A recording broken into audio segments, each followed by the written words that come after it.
સ્વામી, એક સંત સંપ્રદાયને બદનામ કરી રહ્યા છે, વિડીયો વાયરલ થયા છે, બીભત્સ તેન ચાળા સંપ્રદાયના સંત થકી કરવામાં આવે છે. કેટલું વ્યાજબી કહેવાય ને આ સંપ્રદાય છે એ સંતો થકી કેવી રીતે કરી શકે?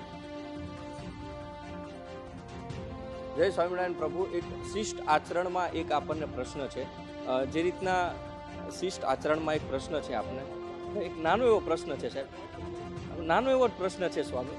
શિષ્ટ આચરણની અંદર આપને એક પ્રશ્ન છે. અનેક સાધુઓ જે સંતો છે એ સંતો થકી સ્વામી ખાલી એક શિષ્ટ આચરણની અંદર સ્વામી આપને એક નાનો એવો પ્રશ્ન છે સ્વામી. શિષ્ટ ભાષામાં સ્વામી એક સારા આચરણમાં એક પ્રશ્ન છે આપને. વડતાલ સંપ્રદાયના કેટલાક સંતોના વિડીયો ફરીથી એક વાયરલ થયા છે. છોકરાઓ સાથે બીભત્સ તેન ચાળા કરતા બાથરૂમની અંદર એક સંત થકી આખો સંપ્રદાય બદનામ થઈ રહ્યો છે. કોઈક તો આઈડિયા આવ્યો છે, કારણ કે સંત વલ્લભ સાભી છે, કોઈ પણ કશું બોલવા તૈયાર નથી.